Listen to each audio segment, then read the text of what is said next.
uncharted territory. And remember, the big fear, Seema Sirohi, in global geostrategic circles is that if this transition in the United States turns out to be messy and violent over a long stretch, China could use that period of uncertainty to try and mount a military offensive against Taiwan. They've been wanting to attack and claim Taiwan for the longest time, and therefore it is in the interest of the world that this transition be peaceful and orderly, regardless of who wins or who loses.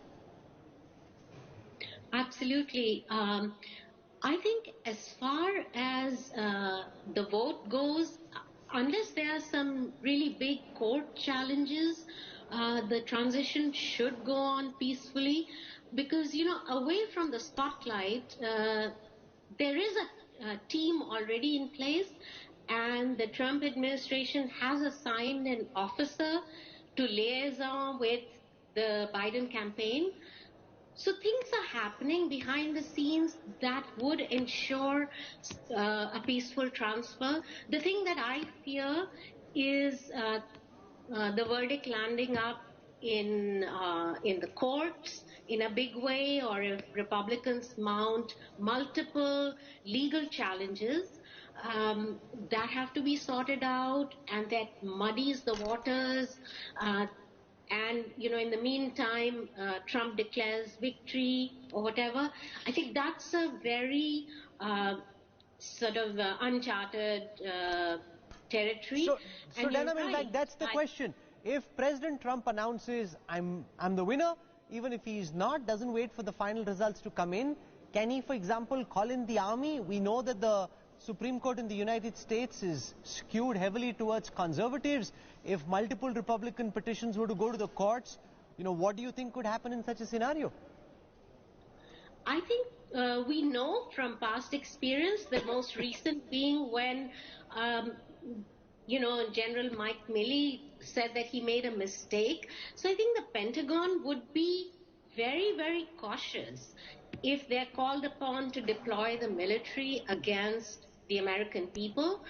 I think there's every chance they would disobey the order and, call it illegal under some,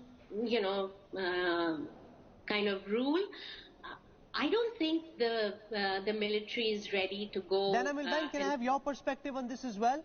If President Trump were to declare himself winner, can he call in the U.S. military?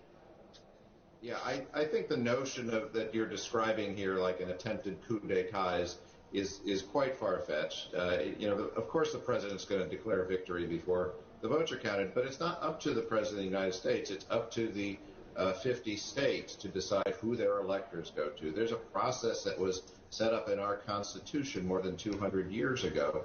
There's no sign that process is going to fall apart. Now, there may be some violence, which is very unusual in American politics. There certainly will be court challenges, but the law is fairly cut and dried on this. So I don't think we need to start looking at scenarios involving the military, although I agree they would certainly not be at all interested in a coup d'etat. The turnout here, we've seen already 100 million Americans turn out. That's a vast number. They're expecting election turnout of 2/3 of eligible voters by the end of today, and that would be the highest we've had in the United States in about 120 years. So when the people speak, and they speak emphatically, there's not a whole lot to worry about in terms of whatever Donald Trump's shenanigans will be.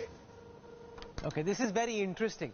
We're in fact in the middle of election ourselves, and then just before this in 2019, our polling was over in a very orderly fashion. The counting happened just in a matter of a few hours. Therefore, to have this notion that in a worst case scenario, it is till the 5th of January that the US may not know who won the election, that just seems very far-fetched, given that polling will end in a few hours.